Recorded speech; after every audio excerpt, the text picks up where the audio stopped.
Je fais partie de la communauté ici à Dallas depuis 30 ans maintenant, en juin. Et donc, je suis aussi sur la liste. Vous m'avez élu conseiller consulaire il y a 6 ans. Et donc, je fais partie d'une liste pour la réélection avec Jean-François et Thierry et d'autres. Euh, Dans le cadre de ce qu'on voudrait faire au niveau de la communauté ici et qu'on va continuer, on voulait certainement familiariser la communauté française avec nos idoles locales, euh, n'est-ce pas Patrick? Et en même temps les mettre dans le bain un petit peu plus sans avoir besoin de rencontrer qui que ce soit en ce moment. C'est très important. Donc, nous avons cette session qui a été organisée par Patrick et puis Thierry, deux membres importants de la communauté française ici à Dallas. Patrick depuis pas mal de temps et puis Thierry Hubert plus récemment.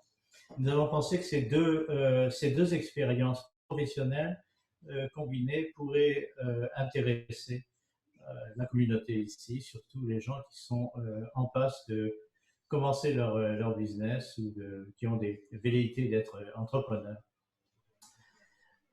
Donc le titre, c'est éveiller le leader en vous. Et ça, je ne peux pas m'empêcher de faire cette plaisanterie stupide qui, moi, après 60 ans, après 40 ans, 45 ans de business tous les matins, etc., tous les matins, ce serait plutôt pour moi réveiller le leader en nous.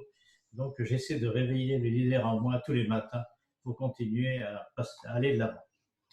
En tous les cas, merci de prendre le temps d'assister à ce webinaire.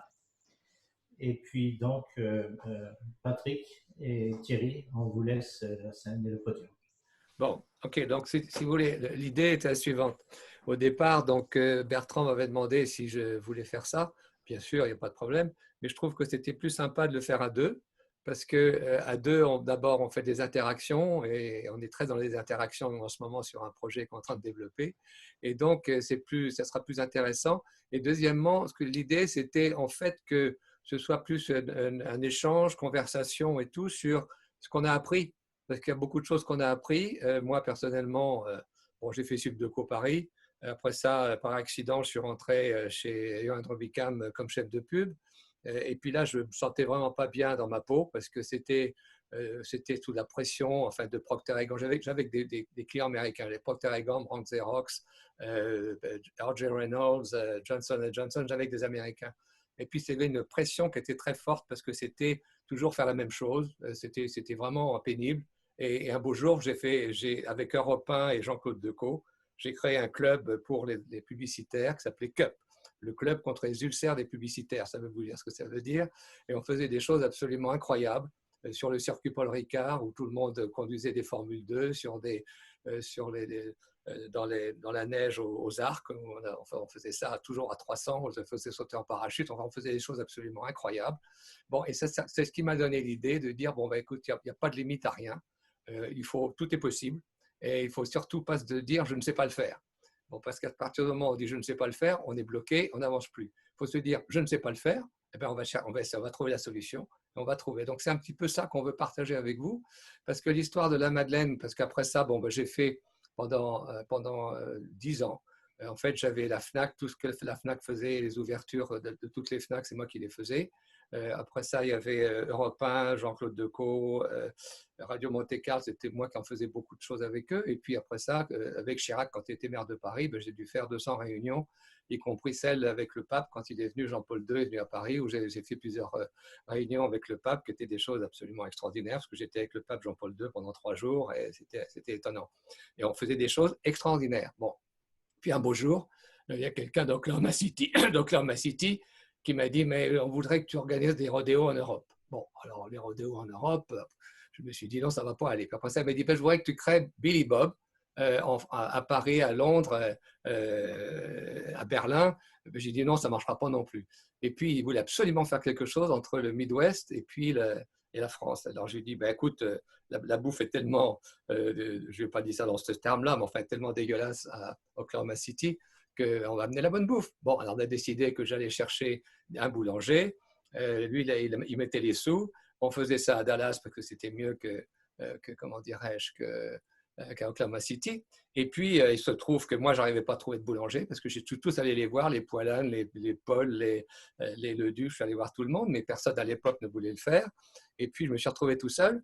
Et puis, lui, il a fait faillite. C'était en 82, où toutes les banques ont fait faillite. Et j'ai eu la chance de choisir avec lui le Penn Square Bank, donc, qui était la première qui a fait faillite des 10 000 banques et saving and loans qui se sont cassés la gueule après. Bon. Et puis, bon, je me suis retrouvé tout seul en me disant qu'est-ce que je fais? Je rentre à la maison ou je le fais? C'est tout. On s'est débrouillé. On l'a fait. Ça n'a pas été facile, mais ça m'a conforté dans une chose qui est absolument extraordinaire, c'est que rien n'est impossible dans notre vie. Rien n'est impossible. Bon, c'est ça qu'on va aller un petit peu là-dedans.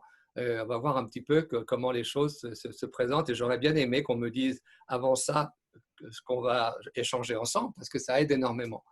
Bon, et puis après ça, la Madeleine, on a fait des choses. Alors, ce qui est très important, c'est que quand on fait quelque chose, il ne faut pas faire les choses comme tout le monde. Si on fait les choses comme tout le monde, on est avec tout le monde. C'est-à-dire qu'on a à se battre contre tout le monde et on devient une commodity. Il ne faut pas qu'on soit ça. Il faut qu'on soit quelque chose d'extraordinaire. Si on est de l'extraordinaire, il y a toutes les chances pour que ça marche. Et en fait, l'extraordinaire, c'est quoi?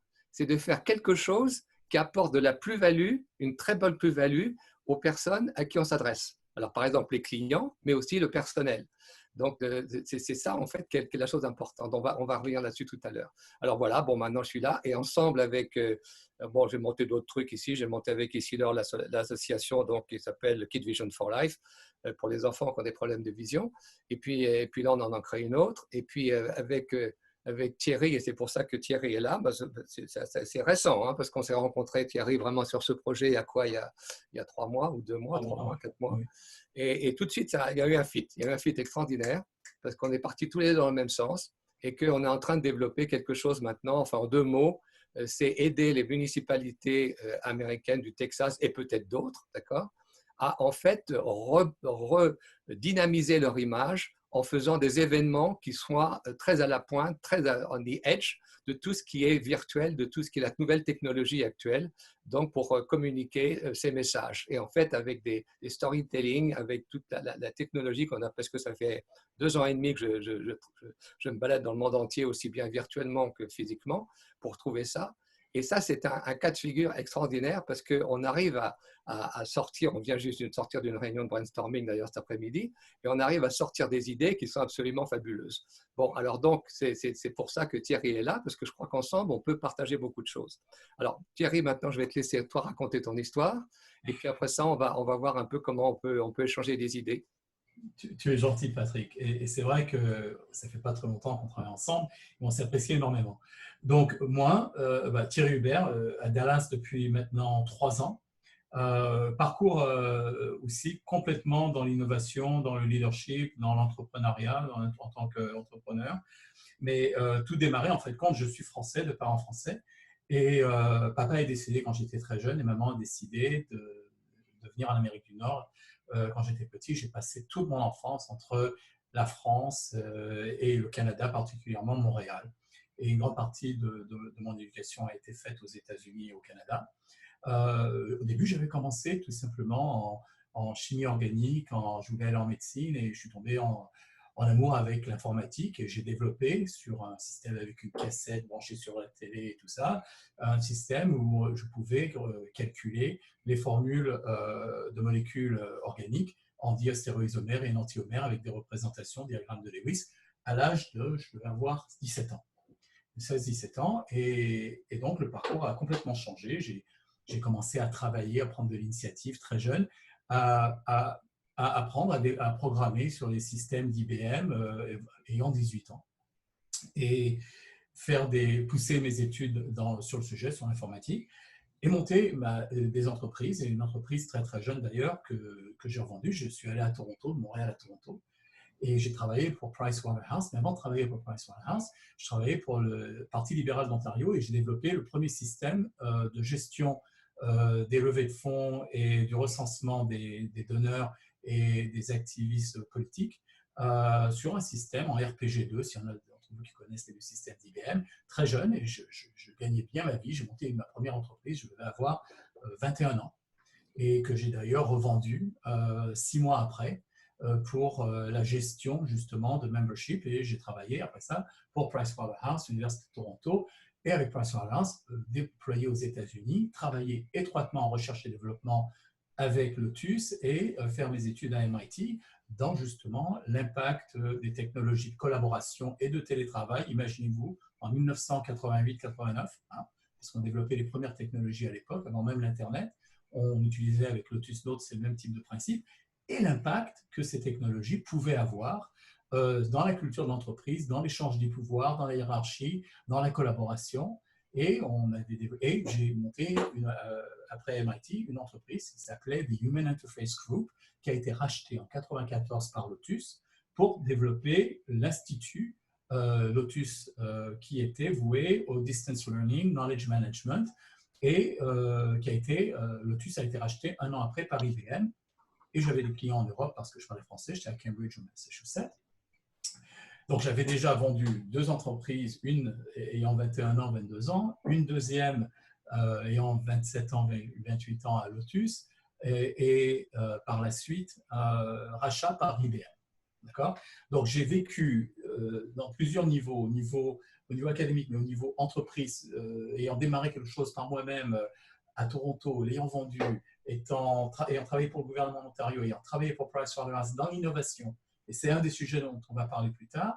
Ensuite, étudiant à MIT les problématiques organisationnelles autour des technologies de collaboration et l'impact sur l'entreprise, et par la suite, entreprise revendue à Lotus, qui a même été rachetée par IBM. Et direction de recherche et développement, Europe, Proche-Orient, Afrique, muté donc de Cambridge à Paris, où, alors là, c'était merveilleux, j'ai travaillé avec la NIT, avec Michel Bon, France Télécom, Ericsson, avec Telefonica, British Telecom, aussi les banques, Deutsche Bank et tout, sur les problématiques de télétravail, les problématiques de gestion des connaissances, avec des initiatives de R&D avec Ericsson. Je ne sais pas si vous vous rappelez à l'époque, dans les années 90, le World Cup, quand vous recevez de votre équipe par SMS les scores des matchs en temps réel, c'était une initiative que j'avais créée avec mon équipe, et Intercommunauté en 98 présentait un Comdex, première communauté d'intérêt sur les communautés d'intérêts commerciaux avec les viniculteurs du monde entier, avec différents groupes professionnels, avant même Facebook et tout. Et cette technologie intercommunauté que j'ai créée avec mon équipe européenne a été reprise, et certains d'entre vous qui peut-être connaissaient cette technologie, a été reprise par la maison mère à Cambridge et à IBM, et est devenue WebSphere, qui est un des produits, des grands produits marquis de Lotus, et particulièrement d'IBM sur le fait qu'ils aient acquis Lotus, pour permettre à la collaboration. Donc, j'ai toujours travaillé dans l'innovation, même à Pricewaterhouse. On m'avait demandé à l'époque comment est-ce qu'on transforme l'entreprise, comment est-ce qu'on transforme du papier à l'électronique. Et je peux vous imaginer, vous, qu'à l'époque, il fallait les ordinateurs, c'était du Novell, du tapisserie, c'était pas encore Internet. Et après ça, sur l'Internet, le network computing d'IBM dans les années 90. Les choses que nous faisons aujourd'hui, ce que nous faisons maintenant, sont des choses qu'on avait déjà faites et qu'on avait créées pour les entreprises. Et c'était dans des équipes d'innovation. Ce n'était pas ce que le marché nécessairement recevait et avait, c'était dans l'innovation à l'intérieur même de l'entreprise. Donc aux États-Unis, de retour aux États-Unis, direction de la stratégie IBM pour les telcos et pour les stratégies des vendeurs indépendants. Et le 11 septembre arrive, je redémarre une autre entreprise dans le peer-to-peer technology avec la controverse de Napster. Donc je me suis retrouvé j'étais en Californie avec O'Reilly, j'ai fait des présentations avec The Grateful Dead et toute l'industrie de la musique. On avait fait des trucs absolument géniaux sur le challenge qu'on représentait. Et bien sûr, ce qui s'est passé peu de temps après, le 11 septembre, paf, et Napster et les problèmes de droits d'auteur, perturbation complète de cette industrie P2P qui était absolument géniale, qui empêchait les entreprises de consolider l'information au centre. Et donc, c'était une bataille stratégique avec les problèmes de droits d'auteur pour en fait passer le message qu'il y avait risque de virus, risque d'attaque, pour casser justement la perturbation qu'il y avait dans cette industrie. Donc, c'était une époque absolument merveilleuse. Donc, je travaille avec ces gens-là, j'ai monté une entreprise à l'époque, on a reciblé, 11 septembre arrive, je me mets dans le IoT, à l'époque on n'appelait pas ça IoT, on connectait avec la ville de Californie, avec El Segundo, pour les tremblements de terre et les problèmes de terrorisme, des façons de récupérer, de maintenir le contact et de connecter les systèmes qui font du monitoring pour justement identifier des points d'attaque ou des points à considérer avec des systèmes informatiques et des déploiements de méthodes. Les choses continuent dans ce sens-là. Donc, j'ai toujours été dans l'entrepreneuriat. J'ai créé 2 entreprises à l'époque, une de conseil, une de technologie. Et je développe, à ce moment-là, basé sur mes compétences en gestion des connaissances, un système organique de gestion de connaissances qu'on a appelé Wikigazette, mais sur un algorithme que j'appelle Keyword Meme, qui nous permettait de prendre des grandes masses d'informations non structurées et de faire une analyse temporelle de l'information. C'était absolument génial parce que ça nous permettait de faire des circuits neuronaux, des informations non structurées pour reconnaître des thèmes et faire des corrélations. J'ai gagné un prix, le prix YEI, donc peut-être certains d'entre vous en ont entendu parler, Young Entrepreneur Initiative, organisé par l'ambassade de France, le ministère des Sciences et Technologies. J'étais le lauréate en 2008 de ce prix et de là, reçu des financements de Montréal aussi pour développer et faire de la recherche sur les systèmes de curation organique. Chose absolument incroyable parce qu'en 2012, j'ai tourné la technologie vers Twitter et j'ai gagné le prix de Big Data Startup of the Year à TechCrunch Disrupt à San Francisco pour la compagnie qui avait au niveau Big Data, reçu cette reconnaissance d'innovation en analysant le mouvement des concepts sur Twitter. Peu après, IBM m'a réapproché, je ne les avais pas vus pendant 10 ans, et paf, on repart sur l'intelligence artificielle, et depuis, j'ai monté des initiatives en IoT, en intelligence artificielle, en détection de mouvement, avec plusieurs initiatives. Tu voulais rajouter quelque chose, Patrick? Non, ok, go ahead. Donc, finalement, en fin de compte, je me retrouve dans l'innovation. J'ai une entreprise qui s'appelle Darwin Ecosystem, qui crée plusieurs initiatives. On a été publié à Dallas. D'ailleurs, c'est une des choses qui nous est arrivée quand on est arrivé à Dallas. J'ai créé un système qui fait la mesure des patterns EEG de jeunes enfants handicapés avec le Tourette syndrome qui ne peuvent pas communiquer avec des technologies de corrélation pour leur donner une voix. Donc, on a été reconnu par South by Southwest comme finaliste AI l'année dernière. Donc, l'innovation, la créativité, le leadership, et je pourrais vous parler tout à l'heure, et si vous avez des questions, des équipes, comment les équipes nous suivent, comment gérer l'anxiété, les problèmes que j'ai eu au Texas par rapport à certains employés des challenges, des roadblocks, qui avaient une mentalité de 9 à 5, quand on est dans l'innovation, ou bien, je partagerai avec vous plus tard, les expériences dans l'entreprise où on m'a souvent demandé d'aider l'entreprise à amener l'innovation du leadership par le bas et par l'action pour faire face aux challenges actuels. Voilà. Donc, grosso modo, voilà le trajet. C'est beaucoup, mais je sais que c'est probablement… Bon, alors, tout ça, c'est pour dire qu'en fait, il y a un couple là qui existe. Le couple, c'est la technologie et c'est le software, c'est la storytelling, c'est le contenu. Bon, c'est ces 2 choses-là qu'il faut mettre ensemble. Et en fait, dans l'évolution de toute la technologie qui existe actuellement, très souvent, la technologie prend le pas sur le reste et ça, il faut balancer les 2. C'est-à-dire que c'est très important. Bon, c'est très important de balancer les 2 parce que la storytelling, c'est toujours ça qui motive les gens. Et derrière, il faut le support, évidemment, pour pouvoir la développer et puis la rendre attractive. Alors, donc, ce que on voudrait, mais je ne sais pas si mes diapos, je peux les mettre, je peux les présenter parce que je ne suis partage et pas habitué. Je ne suis pas habitué et je ne sais pas très bien comment ça marche, mais enfin, je vais essayer quand même. Je vais voir si ça marche. Je pense que tu es presque un champion, mais tu as choisi la mauvaise fenêtre. Bon, j'ai trouvé la mauvaise fenêtre. Tu as pris la mauvaise fenêtre. Je crois que je vais revenir. C'est un peu compliqué. Moi, je ne suis pas très doué pour ce genre de choses. Tu l'as ouverte avec PowerPoint sur ton ordinateur? Je l'ai ouverte sur le PowerPoint. Je vais voir pour être sûr. Interromps ta présentation et redémarre. Rechoisis. Moi, pour cette hésitation, mais ce n'est pas très facile. Voilà, elle est sur mon ordinateur. Vous l'avez là maintenant? Non, pas du tout. Il faut que tu arrêtes le partage de ton écran et que tu le redémarres en choisissant dans les petites fenêtres ta présentation PowerPoint. Alors, j'arrête le partage de mon écran. Excusez-moi d'être aussi mauvais que ça, parce qu'on n'a pas pu répéter. Alors, c'est ça le problème. Je repars à la fenêtre de mon écran. Alors, regarde l'écran où tu nous vois tous, là. Oui. Viens sur ton écran et tu regardes en bas. Tu peux normalement, arrêter le partage. Stop screen sharing. Bon, écoutez, je ne vais pas vous embêter avec ça parce que sinon on en a pour 3 heures.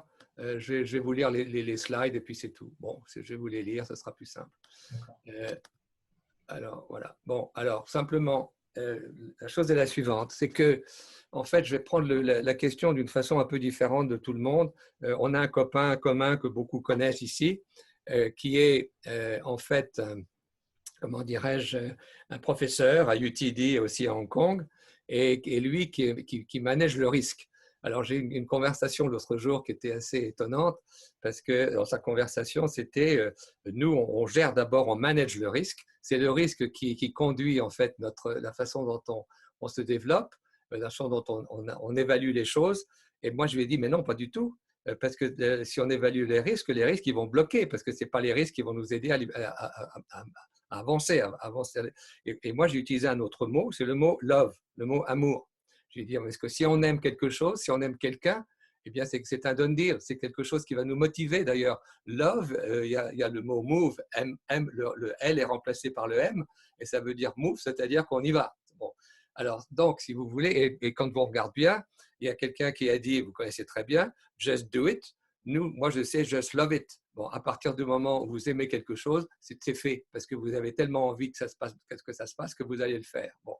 Alors donc, si vous voulez, dans ce cas de figure, c'est dommage que je n'arrive pas à avoir mon truc parce que quand même, c'est un peu embêtant, je n'y arrive pas là.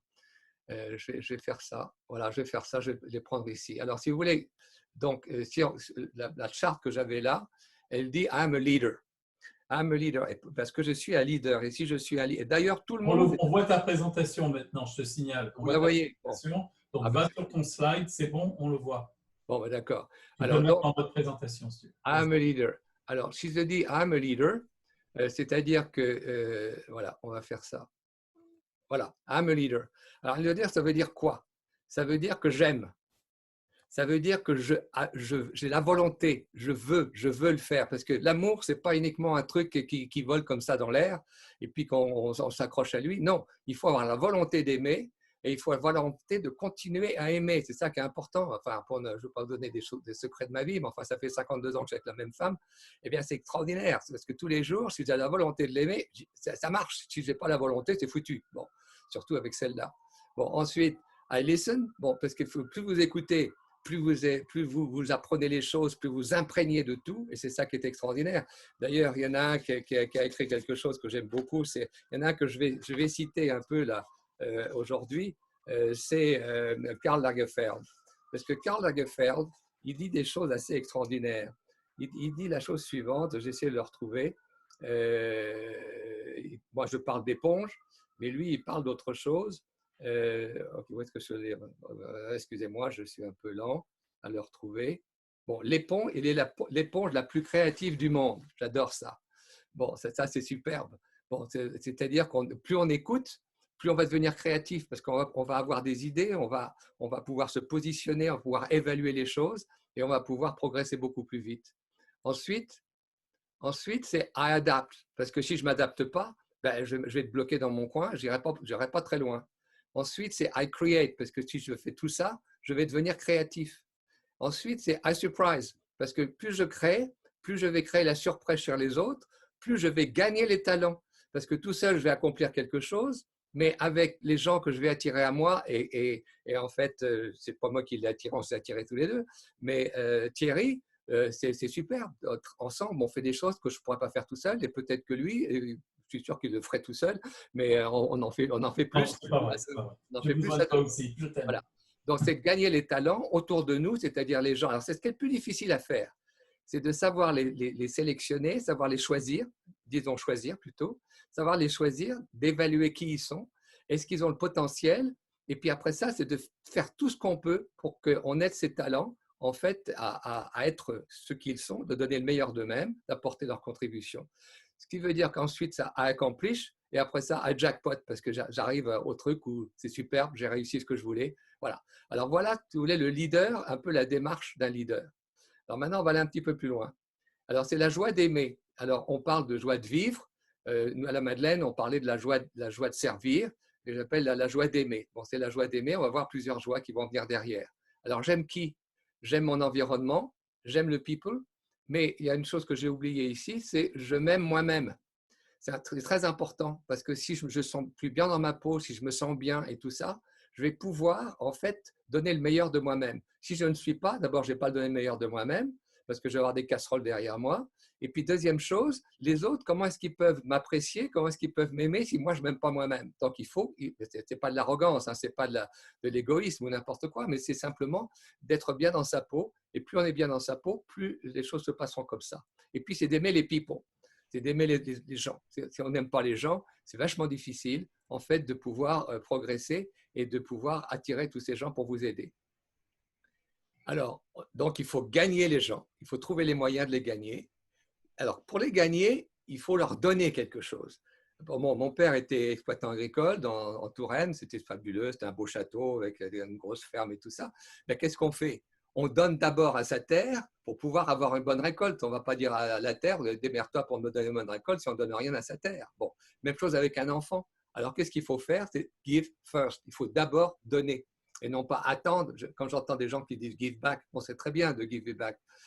C'est mieux que rien. Mais pourquoi attendre quand on a plein de sous et qu'on est plus proche du bon Dieu pour pouvoir give back? On donne dès le départ. Voilà. Et ensuite, donc, on crée des values pour ces gens-là, pour les gens qu'on veut attirer à nous. On essaie de savoir qui ils sont, quels sont les hot buttons, les choses qui les intéressent, qui sont vraiment importantes pour eux. Et puis, à partir de ça, donc, on va créer des values. Et plus on crée de values, plus ils vont venir à nous. C'est comme si, quand j'ai un rose bush qui est superbe, je vais avoir plein de papillons qui vont venir butiner là parce que je leur donne de la value. Si je leur donne rien, ils vont pas venir, les papillons. Donc, c'est la même chose. Et je considère la Madeleine, j'ai toujours considéré la Madeleine comme un rose bush. Et comme donc, si vous voulez, toutes les cannes, tout ça, c'est le management de la Madeleine. Et puis, les rosebuds, ce sont les associés qui sont en contact avec les clients. Et plus ils sont souriants, plus ils sont gays, plus ils sont heureux, plus ils sont tout ça, et bien plus il y a de papillons qui vont venir, c'est-à-dire les guests qui vont venir, qui vont butiner. Et puis, c'est intéressant parce que les papillons, qu'est-ce qu'ils font? Ils emmènent le pollen et puis ils vont créer d'autres roses bouches. C'est ce qui s'est passé avec la Madeleine. Pendant 10 ans, on n'a pas fait de pub pendant 10 ans. Pendant 10 ans, on a ouvert en fait pratiquement 50 boulangeries, 45 boulangeries, sans faire de pub. On est arrivé pratiquement à 80 millions de dollars sans faire de pub. Pourquoi? Parce que nos clients, nos associés étaient contents, nos clients étaient heureux, et à partir de ça, c'est eux qui ont fait notre promotion. Et ensuite, tout ça, c'est créer la joie. Donc, la joie de tout le monde, et c'est un thème de joie. Alors, on va venir. Donc, alors, il y a une chose que je voudrais vous partager avec vous. En fait, on parle d'entrepreneurs et nous sommes tous entrepreneurs. Moi, personnellement, j'ai jamais envoyé un résumé ou une bio. C'est toujours passé à côté de moi. J'ai grabé j'ai pris une opportunité, puis je suis parti avec, et puis ça peut pas mal marcher. Mais en fait, le mot entrepreneur me gêne. C'est un mot français, même si Monsieur le Président Bush trouve que c'est un mot anglais, mais c'est un mot français. Mais je préfère le mot entrepreneur.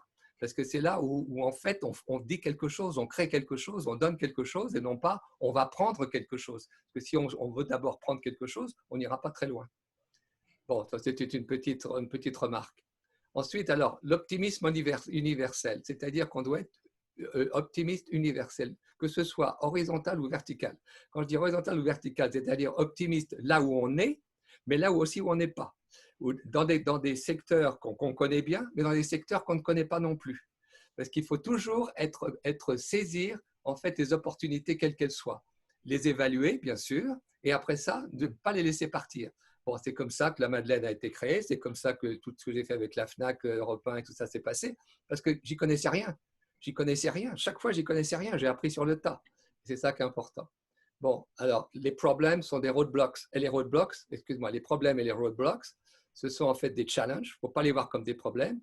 Et c'est un nid d'opportunités. Il y a plein d'opportunités qui viennent des problèmes. Et ça, on ne s'en occupe pas assez. Et puis, troisièmement, c'est un moyen de rencontrer des gens.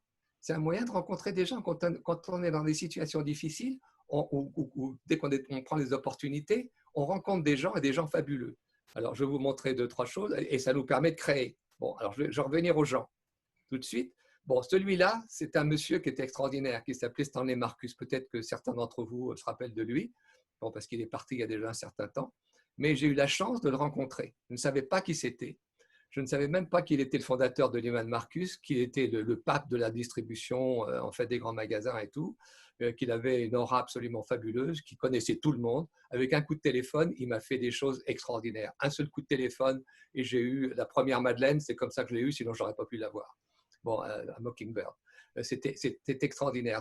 Donc, il faut qu'on rencontre des gens comme ça. Il faut qu'on soit perméable aux amitiés de ces gens-là et qu'on les cultive. Et ensuite, ils vont nous faire mais gagner du temps. Et je les appelais les can openers. Les can openers, c'est des gens qui ouvrent les boîtes là où on n'arrive pas à les ouvrir. Ben voilà, ils nous aident à faire ça. Et ça, j'ai toujours un grand respect pour Stanley Marcus parce que c'était un monsieur extraordinaire. On lui avait fait des petits trucs. D'ailleurs, ça, c'était sur Central Expressway. On avait fait pour ses 90 ans un truc sur d'abord tout la Madeleine en haut, on le voit mal là, mais Happy Birthday to a Life Inspiration to Stanley Marcus. Et c'est lui-même qui avait fait la photo avec sa femme, c'était vachement sympa. Bon, puis il y en a d'autres, il y a Julia Child, qui elle aussi, que par hasard, parce qu'elle était à PBS et que j'étais moi aussi sur PBS pour raise money dans leur press drive, eh bien, je l'ai rencontrée et chaque fois qu'elle avait un anniversaire, c'est nous qui le faisions. Et ça, c'était fabuleux parce qu'il nous introduisait à des tas de gens et tout ça. Donc, tout ça, c'est le côté amour, c'est le côté contact, c'est le côté… Donc, ça, c'est très, très important. Voilà ce que je voulais partager avec vous. Je crois que ça s'arrête là pour moi. Ensuite, on va faire la joie d'apprendre. Alors, si vous avez des questions sur l'amour, surtout n'hésitez pas, je suis un amour thérapeute. Bon, alors si vous en avez, n'hésitez pas, allez-y, parce que ça, c'est mon dada. Et c'est un dada qui est extraordinaire parce que quand on aime les gens, à la limite, ils vous aiment, et puis surtout, on arrive à accomplir des choses absolument extraordinaires. Voilà. Et je peux rajouter à ça, mon cher Patrick, c'est vrai, c'est le thème qui revient toujours à la surface quand on se rencontre, quand on a des conversations, quand on rencontre les gens. C'est passion pour l'amour. Et je trouve que c'est quelque chose qui est extrêmement positif et qui alimente cette joie d'apprendre, cette capacité, en fin de compte, à saisir les opportunités. Et comme tu le dis si bien, les roadblocks, plus une ouverture d'opportunités et avoir en soi la capacité de voir la chose de cette façon, de mettre ça en avant, avant même toute autre ambition. Alors, si tu peux me permettre de rajouter une petite chose. Vas-y. Parce que, en ce qui concerne, donc, moi je prends le cas de la Madeleine, mais je pourrais prendre le cas des Silor, je prends le cas d'autres sociétés que je connais bien. Plus on donne d'amour et d'attention et d'affection et de tendresse et de tout ce qui va avec, plus on donne de ça aux personnes qui sont à l'intérieur de l'entreprise, plus vous avez des équipes qui sont soudées et qui sont là à s'aider et qui vont créer et qui vont faire évoluer l'entreprise. Ça, c'est absolument extraordinaire. Extraordinaire. J'ai le cas il y a certains d'entre vous qui sont de Houston. Bon, la Madeleine Houston, quand je suis parti de la Madeleine il y a déjà un certain temps, en fait, Joe Pate, qui était le directeur de Houston, en fait, a gardé ce côté amour, ce côté vraiment faisant tout ce qu'il pouvait pour son équipe et tout. Et on appelle la famille à la Madeleine, parce qu'on a créé une famille là. Eh bien, plus on fait ça, eh bien, plus vous avez les gens, mais ils feraient n'importe quoi pour que tout marche bien et qu'on soit tous ensemble à réaliser des choses assez extraordinaires. Alors, j'insiste beaucoup sur ce côté, et il y a beaucoup en fait, de personnel, il y a beaucoup de personnes qui n'ont pas d'amour dans leur vie. Alors, quand on leur donne ça, on devient leur famille et on devient très proche d'eux et ils deviennent très proches de nous. Et tu as tout à fait raison. Et c'est une chose que j'avoue, j'ai eu l'opportunité de vivre parce que moi, j'ai non seulement un amour vers l'apprentissage, vers ce que je fais, j'aime ce que je fais. Et j'aime les gens avec qui je le fais. Et souvent, quand on a un côté positif, on a un côté presque, je dirais, naïf de la nature humaine, parce que des fois, on se retrouve avec des obstacles, des gens qui ne partagent pas cette même valeur ou qui ont des préoccupations beaucoup plus, je dirais, beaucoup plus limitées dans leurs propres ambitions. Il y a des gens qui voient le travail comme étant simplement une chose à faire pour arriver à vivre et non pas une partie intégrale de leur identité, une partie intégrale de leur ambition. Et c'est ça le leadership. Et quand on parle de la joie d'apprendre, c'est comme tu dis d'écouter, quand on écoute et en écoutant on apprend et on surprend et on innove. c'est extrêmement essentiel dans le leadership, puisque le thème, c'est d'éveiller en soi, c'est un peu c'est la chose sur laquelle on délibère en ce moment, c'est de réveiller en soi le leadership. Et on ne peut pas parler de leadership sans parler d'une passion, d'un amour, d'une joie. On ne peut pas. Moi, j'ai pris des décisions. Il y a le côté listen. Ah ben, le lead, c'est ce que je disais. Ton listen, tu as tout à fait raison. Parce que c'est en écoutant, et toi, j'ai bien lu ton livre et on a eu souvent cette conversation, la façon dont tu as construit un environnement qui plaît et qui a réussi avec la Madeleine, c'est parce que tu n'as pas dit « je sais », tu as écouté et tu as exécuté et tu as en fin de compte, tu as réfléchité vers l'audience qui t'a dit ce qu'ils voulaient, tu as réfléchité leurs désirs et c'est pour ça qu'ils ont aimé. Et c'est pour ça que tu as aimé l'expérience parce que le feedback était positif. C'est ça. Alors, dans le leadership. Si tu permets que je rajoute quelque chose à ce que tu viens de dire. Vas-y. C'était intéressant parce que quand on ne connaît rien, c'est pour ça que j'appelle l'extra-virgin. C'est-à-dire qu'on se met dans une position, une situation, même si on connaît, on fait comme si on ne connaissait rien. Oui. Bon, et on écoute, surtout on écoute très attentivement les gens qui sont autour de nous et les gens qui seront ceux qui vont nous donner, qu'on veut séduire, ceux qu'on veut gagner. Bon, alors ça peut être les clients, ça peut être les associés, ça peut être les fournisseurs, ça peut être n'importe qui, ça peut être le banquier. Bon, alors donc, on écoute ces gens-là et on essaie de savoir qui ils sont, quelles sont leurs motivations, quels sont leurs hot buttons, des shut-down buttons, des whatever buttons. Et puis, à partir de ça, qu'est-ce qu'on fait? Eh bien, on se concentre sur en fait cette découverte qu'on a. Et ma découverte que j'ai eue avec la Madeleine était la chose suivante. Je ne suis pas un boulanger. Je ne connais rien en faisant du business aux États-Unis. Je n'avais pas un sou. Bon, il y a beaucoup de choses qui étaient pas négatives, mais qui manquaient. Bon, eh bien, j'ai découvert qu'il n'y avait rien pour les femmes. Je me dis, mais tiens, les femmes, où est-ce qu'elles vont? Où est-ce qu'elles se réunissent? Il y a soit le fast-food, soit les steakhouse. Donc, c'est là où j'ai dit, il faut faire un truc pour les femmes. Ça, c'est la première décision que j'ai faite. D'accord? Et la deuxième décision, c'est-à-dire qu'à l'époque, il y avait Philippe Stark qui était ici à Dallas et qui était un ami. Et puis, il m'a dit, tiens, je vais te faire ça pro bono, je vais te faire ta boulangerie pro bono. Il m'a fait une joaillerie. J'ai dit, non, écoute, je suis désolé, c'est pas ça. Bon, je n'ai pas gardé son dessin, c'est dommage, j'aurais pu le garder. Bon, et puis, je lui ai dit, ben non. Et puis, il y avait d'autres gens qui voulaient faire des tas de trucs. Je lui ai dit, ben, écoutez, ceux qui connaissent le mieux, c'est qui? C'est le client. Donc, les clients, ils vont être mes décorateurs, ils vont être mes architectes, ils vont être mes conseillers. C'est eux que je vais prendre, c'est mes clientes. Je vais leur demander, et c'est ce qu'on a fait. Donc, il n'y avait pas d'architecte, il n'y avait pas de truc. Et c'est les clientes qui ont dit ce qu'elles voulaient. Et nous, on était derrière pour faire ce qu'elles voulaient. Voilà. Donc, ça, c'est ça qui est important.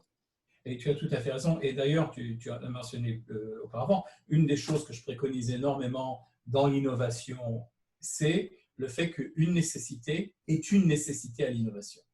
On ne peut pas faire sans.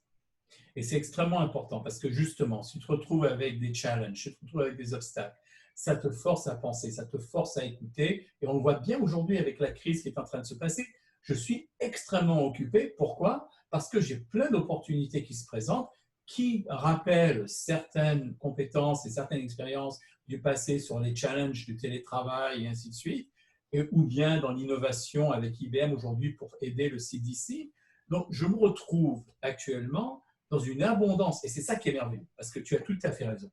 Le fait d'avoir cette joie d'apprendre et d'encourager les gens, de créer une équipe en tant que leader, les gens reviennent vers toi quand les challenges arrivent, ils se regroupent ensemble, ils innovent et ils créent des solutions absolument phénoménales. Et c'est là, même aujourd'hui, la réunion qu'on a eue au niveau innovation, et c'est une réunion de leadership sur une initiative très visible, était basée sur la disruption, sur la perturbation de l'action actuelle, pour réaligner les objectifs. Ça nous a forcé à être encore plus imaginatifs, encore plus créatifs et renforcer notre leadership par rapport à l'équipe de collaborateurs que nous avons.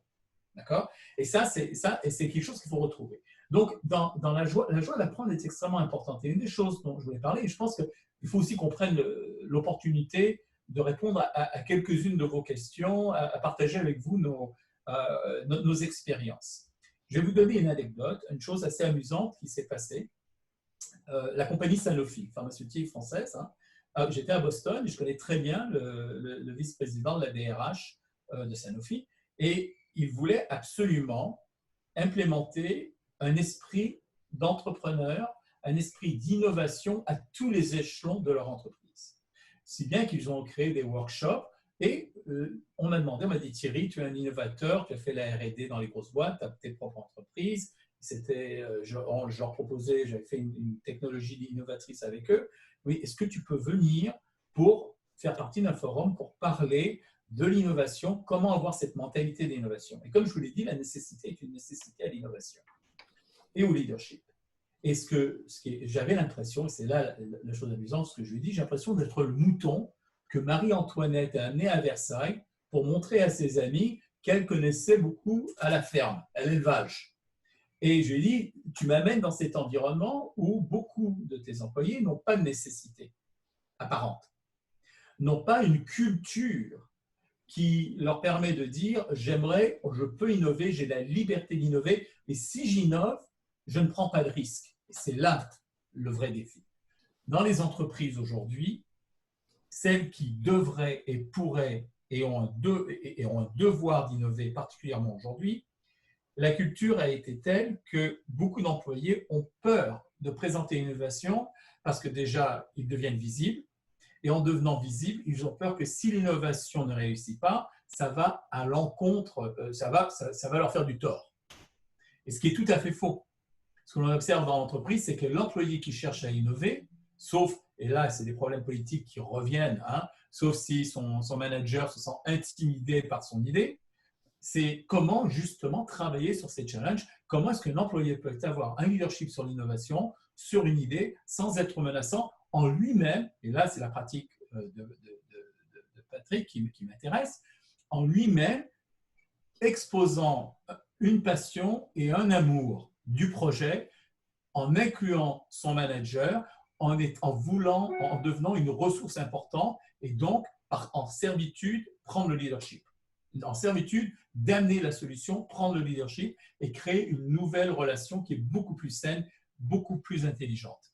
Et ça, je le vois dans les entreprises sans cesse. Donc ça, c'est une chose sur laquelle on peut partager, on peut répondre à certaines questions. Il y a des techniques, il y a des façons de le faire, et je crois que c'est important dans l'entreprise. Maintenant, il y a l'entrepreneur, ou l'entre-donneur, comme dit Patrick, ce que j'aime beaucoup, l'entre-donneur, qui, lui, va se dire, alors, deux modèles différents. Est-ce que je le fais par passion, par amour du projet, et j'accepte que des fois ça marche, des fois ça ne marche pas, et j'ai les reins solides pour le faire, d'accord? Ou bien j'ai créé suffisamment un écosystème fort autour de moi qu'ensemble, on peut survivre et on peut pivoter et qu'on apprenne qu'il vaut mieux fail fast, on se casse la figure rapidement et on se relève, plutôt que d'être persistant dans une idéologie ou dans une passion qui est vouée à l'échec.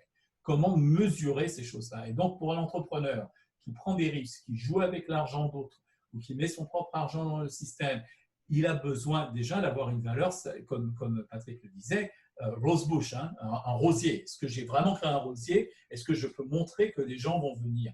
Et souvent, c'est difficile parce que je qualifie aujourd'hui les types d'activités en 3 projets. Le premier projet, c'est le projet, ce qu'on appelle paint by number. On fait la peinture par chiffre. On va construire un pont, on sait exactement comment le faire. On va monter une maison, on sait exactement comment le faire. Les prix sont figés. On connaît les budgets, on connaît les ressources, il n'y a pas de problème, la banque va vous donner l'argent, pas de souci. Le deuxième, c'est celui qu'on vit aujourd'hui.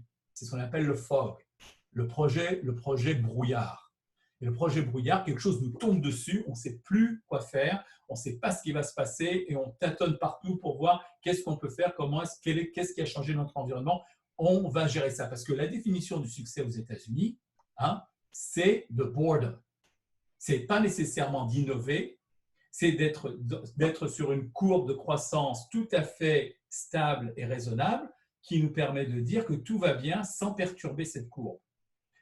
Et beaucoup de ces entreprises ont commencé dans l'innovation et dans la disruption et arrivent à ce niveau-là. Il faut comprendre que ces entreprises, pour eux, pour innover, c'est souvent par réaction, par influence externe qu'ils sont forcés à innover, ils ne veulent pas forcément innover.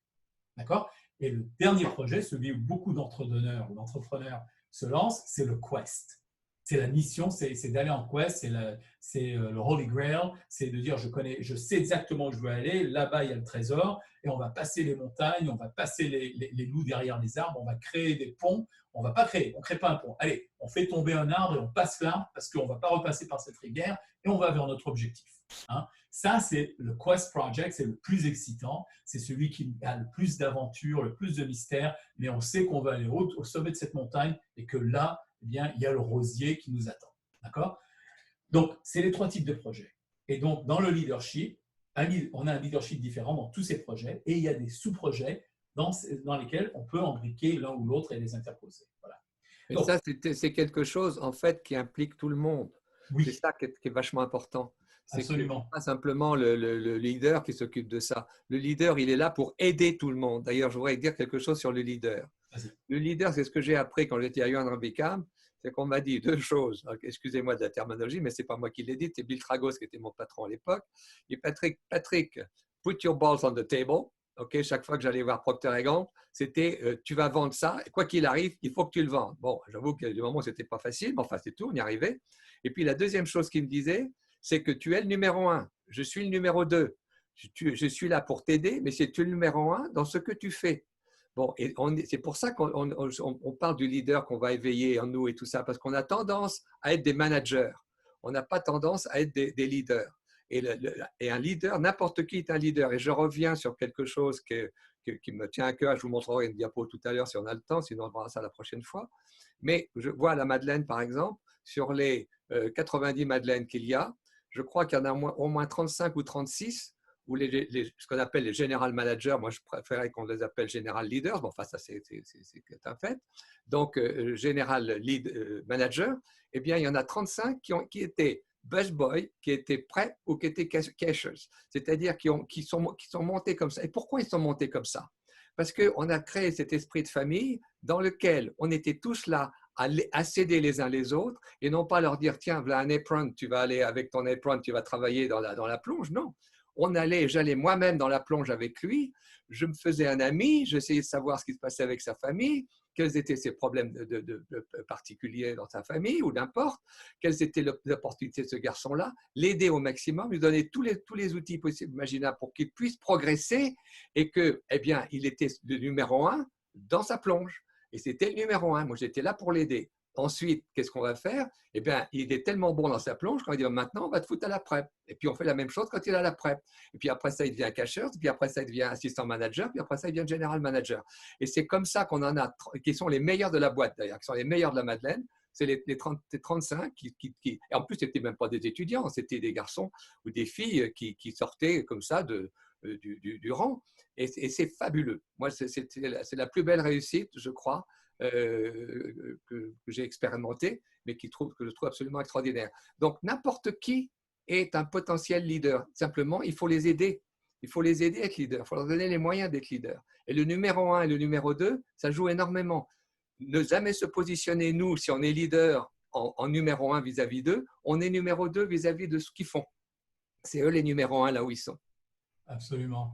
Alors, dites-moi, je crois, on n'a pas beaucoup de temps encore, je crois. Thierry Rignol, est-ce qu'il serait ce serait un bon moment pour répondre à certaines questions ou même vous poser des questions en général? Combien d'entre vous êtes entrepreneurs? Combien d'entre vous souhaitez monter vos propres opérations? Combien d'entre vous voudraient lever la main dans l'entreprise? Quels sont vos challenges? On aimerait bien partager avec vous nos expériences sur le sujet. Voilà la photo que je vais vous montrer. Ah oui, oui, je me rappelle. Voilà. Tout cela, ce sont à part bien sûr à gauche qui était le président, mais ils ont tous démarré de zéro. Et ils sont fabuleux, tous, c'est les meilleurs. Ça, c'est extraordinaire. Et en plus, ils viennent de Bosnie, ils viennent de je ne sais pas où, ils viennent de partout. C'est le Starship Enterprise. Voilà, allez, hop, excuse-moi, je t'ai interrompu. Oh non, c'est pas grave. Non, Thierry, je ne t'entends pas. Est-ce que c'est, ou Bertrand, est-ce que ce serait un bon moment? On a un petit groupe, c'est peut-être facile d'interagir. Bien sûr. Alors, tout d'abord, j'aimerais vous remercier tous les deux, Thierry et Patrick, pour ces expériences intéressantes, fascinantes et ces conseils. Je pense qu'on va essayer d'organiser ça. On n'a pas beaucoup de temps. On a encore 10 minutes, un quart d'heure. On a beaucoup de questions. Donc, on va essayer d'y répondre au mieux possible. Et puis, s'il y a encore du contenu à faire, on pourra faire le suivi dans un webinar plus tard. C'est ce que je vous propose qu'on organise. De toute façon, d'après ce que j'ai compris, il y a une deuxième session, donc on peut continuer après, on continuera après. On pourra continuer après, la semaine prochaine ou quand vous êtes tous les deux libres aussi. Et on fera ça et on pourra aborder plus de questions. Alors, les questions qu'on a eues pour l'instant, une question spécifique pour toi, Patrick. Quels sont les entrepreneurs connus que tu admires? Quoi que j'admire? Alors, il y en a eu plusieurs que j'ai admirés. Malheureusement, il n'y en a plus beaucoup qui sont là. Vous m'excuserez parce que je suis un petit peu plus bouteille que vous, que les uns ou que d'autres. Bon, un des premiers, c'était Jean Prouvost. Jean Prouvost, c'était la Lénière, c'était de Roubaix, c'était Paris Match, c'était un homme extraordinaire à 95 ans, qui était encore d'une vitalité extraordinaire et tout ça. Le deuxième, il a 102 ans maintenant, il habite Tours, c'est mon deuxième père. C'était le directeur des laboratoires, enfin propriétaire du laboratoire Métadier. C'est un monsieur absolument remarquable, qui a une intelligence et une présence. Je l'ai lu au téléphone hier. Il connaît l'histoire du monde par cœur. Il connaît tout le monde. Il n'a pas une hésitation sur les noms. C'est absolument fabuleux.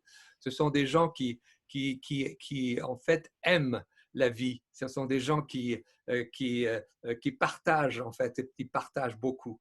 Un autre, c'est Jean-Claude Decaux. Bon, Jean-Claude Decaux, parce que j'ai fait beaucoup de choses avec Jean-Claude Decaux, qui était un monsieur qui n'était pas facile, parce qu'il avait son caractère, mais un monsieur qui a commencé en fait sur sa Vespa, parce qu'il n'avait pas son permis de conduire, il a mis même son certificat d'études à monter sa boîte. Et Jean-Claude Decaux, c'est extraordinaire. C'est une chose qui est importante. En fait, ce qui est important, c'est en fait l'idée de base. On peut avoir des idées de base. Il faut que l'idée de base soit très simple. Il faut qu'elle soit très simple. Parce que les gens vont bien comprendre ce que c'est l'idée de base. Alors, la Madeleine, c'est très simple, c'est une boulangerie française, voilà, bon, point, c'est très simple. Maintenant, quand on exécute en fait ce projet, il faut qu'il devienne très plein de détails, et détails qui vont créer une complexité. Et la complexité, ça va créer l'uniqueness de ce qu'on va faire, c'est-à-dire qu'on va créer quelque chose qui n'existe pas, et qui va bien sûr répondre aux attentes et même plus que des attentes que des gens qu'on veut séduire. Et donc, la Madeleine, c'est fabuleux parce que on a créé, en fait, on ne savait pas, on a créé le fast casual. Et après, personne ne s'est occupé de nous parce que c'était trop, on a voulu nous copier parce que c'était un peu compliqué, c'est vrai, au niveau de l'exécution. Mais on était tout seul. Personne ne nous embêtait. Par contre, après ça, il y en a d'autres qui sont venus après pour compris et qui ont essayé, comme Conor Bakery, il y en a plein d'autres, Payway, les autres qui ont voulu faire la même chose. Mais ce que je veux dire, c'est qu'il faut qu'on soit comme Jean-Claude Decaux. Son idée d'abribus, c'est hyper simple, n'importe qui pouvait le faire, mais derrière, il a mis toute une logistique qui est absolument superbe et qui faisait que il est le seul sur le marché, il est numéro 1 maintenant, et devant Clear Channel.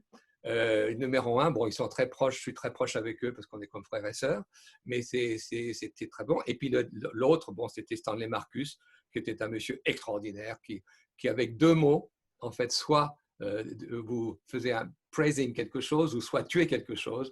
Et quand je lui ai posé la question un jour, et je n'oublierai jamais, c'est quoi représente la Madeleine pour vous? Il me dit fresh and busy. Ça ne pouvait pas être mieux. Et en fait, notre vie, elle doit être fresh and busy. Voilà, c'est ce qu'elle doit être. Excellent. Tu sais, alors je vous conseille une chose à tout le monde, et j'ai essayé de faire comprendre ça à mon frère qui a 20 ans de moins que moi, c'est lui qui a ouvert le marché de la Madeleine à Washington, c'est de se trouver en fait une personne ou deux qui sont en fait, on appelle ça des role models ou je ne sais pas quoi, moi j'appelle ça des ouvre-boîtes, des can openers, parce que c'est des gens qui vont nous aider vraiment à réaliser ce qu'on veut faire en facilitant d'une façon merveilleuse ce qu'on veut faire, et puis deuxièmement qui vont nous montrer un petit peu la voie ou la façon de réagir sur certaines choses. Et j'avoue que Stanley Marcus, je fais tous les jours, je fais mon WWMD, c'est-à-dire que je vais sur Internet dans ma tête, what would Mr. Marcus do? Okay. What would Mr. Marcus do? Ça, tous les jours, je le fais. Et la réponse, elle est là, il me la donne. C'est excellent. Tu sais, juste, je vais peut-être ajouter une personne dans cette panoplie, et je ne vais pas parler des technologistes parce que tout le monde pense à Steve Jobs et tout ça, pour de bonnes raisons. Il y en a une du Texas qui est absolument merveilleuse et qui est plus avec nous, mais les gens devraient vraiment regarder son parcours. C'est Mary Kay Ash. Ah oui, c'était super. Cosmétique Mary Kay. Cette femme tu parles d'amour, tu parles de passion, tu parles de communauté, de loyauté. ce qu'elle a réussi à faire dans le cosmétique en tant que femme dans les années 60 jusqu'à son décès dans les débuts 2000, 2001 je crois. Et ce qui est resté derrière est absolument phénoménal. C'est une personne en tant qu'entrepreneur qui s'est battue et qui a amené, je pense, qui a monté une entreprise positive avec des systèmes de reward, des systèmes de leadership pour ses employés qui est absolument merveilleux. Et je pense qu'on devrait plus prêter attention à son histoire à Dallas parce que je crois que c'est vraiment ce qui manque. Il y en a, comme M. Marcus, qui ont fait des choses merveilleuses, mais cette femme a vraiment, je pense, fait exploser les compteurs quand on pense au challenge qu'elle a vécu et ce qu'elle a réussi à faire. C'est merveilleux. Enfin, ça, c'est quelqu'un, si je regarderais une histoire, quelqu'un posait la question, avec toutes les personnes qui ont été mentionnées par Patrick, je pense que Marie-Kay Ash vaut la peine d'être observée. OK, so Abby Holiday en était une autre. Abby Holiday est partie il y a peut-être 4 ou 5 ans. Elle devait avoir 103 ou 104 ans. Bon, j'ai eu la chance de la connaître très bien. Il y en avait une autre qui s'appelait Margaret McDermott, qui était la femme du fondateur de TI, que j'ai bien connue aussi et tout. Ce sont des gens extraordinaires. Alors, ce qu'il faut pour pouvoir gagner ces gens-là, je l'ai expliqué un petit peu tout à l'heure, il faut leur apporter de la value, il faut leur apporter quelque chose, c'est-à-dire qu'on leur apporte une idée, un projet et tout ça. Et puis, c'est ce qui s'est passé avec Stanley Marcus. Quand je suis allé le voir, puis je lui ai dit que je voulais monter ma Madeleine, moi, je ne voyais pas quel intérêt il pouvait y trouver. Il était curieux. Et puis, quand je lui ai expliqué ce que je voulais faire, eh bien, il m'a dit « Ah, mais ton truc, c'est vachement bien, c'est intéressant. OK, qu'est-ce que tu veux que je fasse pour toi ?» Et je lui ai dit la chose suivante. Simplement, Monsieur Marcus, si je vous pose une question un jour pour pouvoir m'introduire à quelqu'un et prendre votre téléphone et tout ça, est-ce que vous le feriez? Il m'a dit oui. Et alors, ce qui est extraordinaire, c'est sur le projet qu'on a ensemble, tous les deux, avec Thierry. En fait, il y a un autre monsieur qui s'appelle ici Craig Hall. Peut-être que vous le connaissez, parce que c'est le plus gros développeur du coin, c'est fabuleux. Et je l'ai vu l'autre jour, je discutais avec lui, et il m'a dit, bon, qu'est-ce que je peux faire pour vous aider? Je lui ai dit, le jour où je vous appellerai, vous passez un petit coup de téléphone, ça serait vachement sympa. Bon, donc, c'est ça. Alors, qu'est-ce que je fais? J'essaie de trouver des trucs, des goodies. Le Stanley Marcus, c'était, bon, vous l'avez vu avec les pots de confiture de Manani, parce qu'il adorait les pots de confiture de Manani, pour leur trouver des petits trucs, des petits gâteaux, pas des petits gâteaux, mais des petits cadeaux, en fait, qui les intéressent et tout ça. Il y a des petits signes qui font que, eh ben, ils vont se rapprocher de nous et après ça, ils nous aideront. Mais ça, c'est très important d'avoir quelqu'un qui soit là pour vous guider, pour vous aider. Voilà. C'est bien vrai. On a 3 questions qui sont centrées sur le thème de cette attitude de joie d'aimer. Patrick, tu t'en as parlé longuement, que c'était vraiment un ingrédient essentiel pour réussir à monter son entreprise, monter une équipe qui marche et être un entrepreneur à succès. Alors, les 3 questions, je vais les décliner comme suit, et vous pouvez les prendre comme vous voulez. Est-ce que tu sais que cette attitude de joie d'aimer est gestionnaire dans le monde de l'entreprise, notamment avec les nouvelles générations? Quand on parle des millénials, génération Y, Z, est-ce que vous pensez que cette attitude soit gagnante avec toutes les générations, notamment avec les plus jeunes? Et est-ce que quand on parle de joie d'aimer, ça peut s'appliquer à toutes ces icônes entrepreneuriales qu'on connaît? L'exemple spécifique est cité, c'est Steve Jobs. Est-ce que c'est un ingrédient indispensable ou préférable? Alors, tu veux, je vais répondre. Je vais répondre pour ce que je connais, parce qu'il y en a d'autres, il y a des dictateurs aussi. Les dictateurs, eux, ils ont pas tellement d'amour à partager avec les autres, et ils réussissent. Hein. Il y en a qui réussissent. Les Bezos et les autres, ils réussissent pas mal. Bon, je ne crois pas qu'il y ait beaucoup d'amour chez Bezos. Hein. Bon, mais simplement, moi, je parle de ce que j'ai connu, de ce que j'ai vécu, de ce que j'ai vécu, en fait, pas uniquement avec mon expérience à moi, mais ce que je vois autour de moi. Je vois que ceux qui s'occupent bien, alors on parlait un peu dans le temps d'être un bon père de famille, de gérer sa boîte comme un bon père de famille et tout ça. Enfin, les Boussac et les autres comme ça, bon, qui sont des gens de génération beaucoup plus ancienne, sont des gens qui ont géré leur entreprise comme ça. Provo, c'est comme ça qu'il a mené son entreprise. C'était une entreprise familiale. Et quand on dit familiale, ce n'est pas uniquement les membres de la famille qui sont les membres directs de la famille. Ils ont créé une famille. Et l'amour, il circule là-dedans. Et pour répondre à la question pour les jeunes, mais tout le monde a besoin d'amour. Moi, je vois les jeunes dans la rue ou n'importe quoi et tout ça, quand tu les prends en distance ou n'importe quoi, mais dès que tu t'intéresses à eux, dès que tu t'occupes d'eux, dès que tu les écoutes, dès que tout ça, parce que écouter, c'est un acte d'amour, c'est le premier acte d'amour. Dès que tu les écoutes et tout ça, eh bien, tu as leur attention et puis ils sont là et puis ils vont t'écouter. Quand on parle à un enfant, okay, si tu parles à un enfant et tu fais 1,80 m, bon, et que l'enfant, il fait 60 cm, bon, ben, le gamin, il va pas comprendre ce que tu vas lui dire. Tu te mets à quatre pattes et tu lui parles à lui et puis tu fais le areux avec lui et tout ça et machin. Eh ben, le gamin, il considère que tu es à la même hauteur que lui et puis là, il va commencer à connecter avec toi, il va voir que tu partages quelque chose avec lui. C'est ça qu'il faut faire. Il faut qu'on se mette, nous, à la portée des autres. Il faut qu'on se mette à leur hauteur, à ce qui ils sont et comprendre qu'est-ce qui les motive. Qu'est-ce qui les fait réagir positivement? Mais je pense que ça c'est universel, ça existe depuis toujours, hein, et ça existera toujours. Alors, il y en a qui n'ont pas d'amour, parce que j'ai été sur le bord d'une association qui s'appelle CASA, et CASA, c'est pour s'occuper des enfants qui sont abusés. Et il y en a à peu près 10 000 par an qui passent devant le juge ici à Dallas. Bon, 10 000 par an, c'est des enfants qui sont abusés normalement par leurs parents ou leurs proches. Eh bien, ces pauvres enfants qui n'ont pas connu d'amour, eh bien, ils vont devenir rébarbatifs à beaucoup de choses. Et au contraire, ils vont être très agressifs.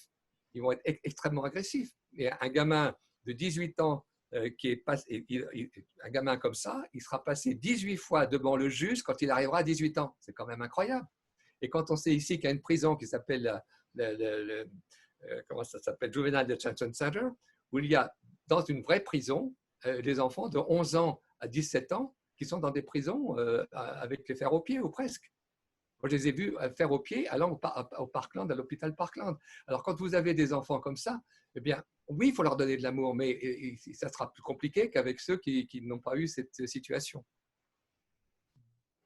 Si je peux rajouter là-dessus sur l'amour au niveau des millénials, sur l'entreprise, sur les jeunes qui sont dans les entreprises. Donc, je travaille avec beaucoup de jeunes employés qui, en fait, quand on parle d'amour, c'est un amour donnant, hein, dont on parle. Oui. Et comme le dit Patrick, aussi un amour par exemple. On donne cet amour et on espère que ça arrive. Parce que j'ai rencontré des jeunes gens qui sont, plus que d'amour, qui sont généreux avec leur temps ou qui ont des ambitions, mais ils apprennent et ils cherchent. Et si on est dans une période d'incertitude, ils auront tendance à être beaucoup plus protecteurs et dépendant de la façon dont ils ont été élevés, on observe qu'il y a souvent une sorte d'égocentrisme qui malheureusement a besoin d'être cassé par un leadership, par des gens qui ont plus d'expérience et toujours par exemple. D'accord ? Donc je pense que, moi je regarde même, j'ai embauché mon neveu à Montréal et travailler surtout par intérêt, montrer une certaine façade. Après ça, dans les actions, on se rend compte que non.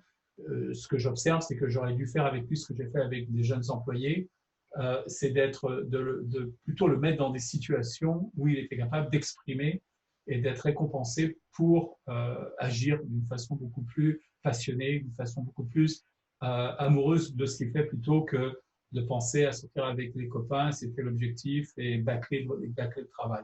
Donc, il y a aussi, il faut comprendre l'état psychologique de l'individu. J'ai eu des jeunes qui étaient passionnés de mathématiques depuis l'âge de 12 ans, 13 ans. Tiens, d'ailleurs, quelqu'un a remarqué que je suis escrimeur. Je pense j'étais coach d'escrime à l'école internationale de Boston à MIT pendant 10 ans avant d'arriver ici.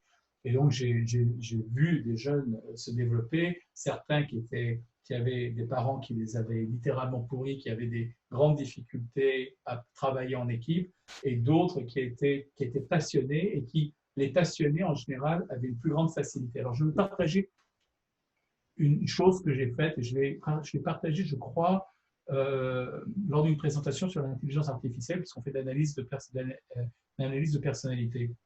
On a développé... Thierry, en teaser, on est au-delà de l'heure. Ah, pardon.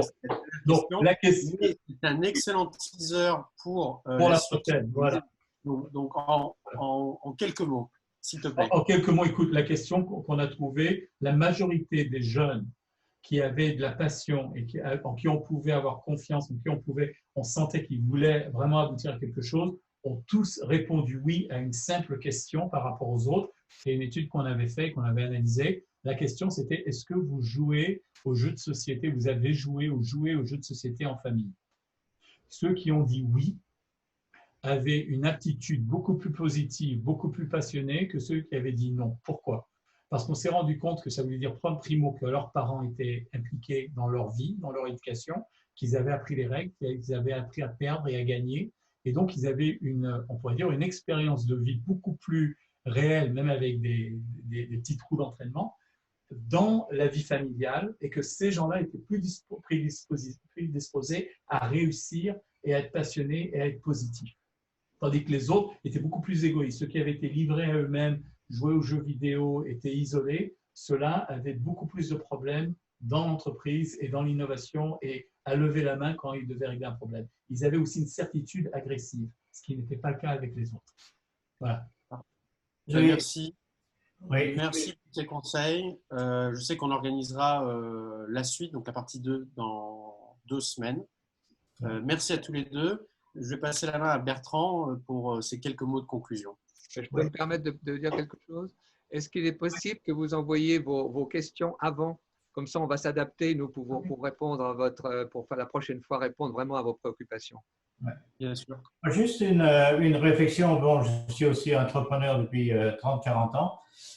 Et donc, il y a un côté qu'il ne faut pas oublier, puisqu'on parle des gens et des employés, etc., c'est que quelle que soit la trajectoire de la société et quelle que soit la réussite de la société, comment est-ce qu'on appelle ça? La difficulté, c'est qu'il ne faut pas prendre des gens pour granted. Voilà. Don't take people for granted.